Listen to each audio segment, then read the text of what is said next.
మనము ఇప్పుడు సరూర్ నగర్ రామాలయం పార్కులో ఉన్నాము, ఊడా కాంప్లెక్స్లో. గత కొన్నేళ్ల కిందటికి ఇప్పటికి చాలా అభివృద్ధి చెందింది, ఎంతో మహా గొప్పగా తీర్చిదిద్దారు.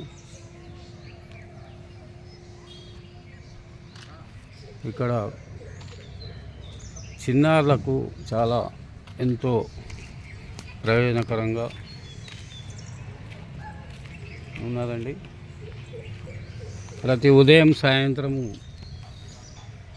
ఈ చిన్నారుల కొరకు ఏర్పాటు చేశారు.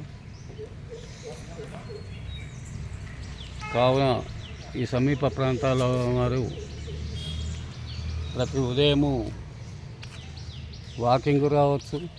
మీ చిన్నారులను తీసుకొచ్చి కాసేపు ఈ పార్కులో గడపవచ్చు. అలాగే మన సాయంత్రం వేళలో కూడా రావచ్చండి.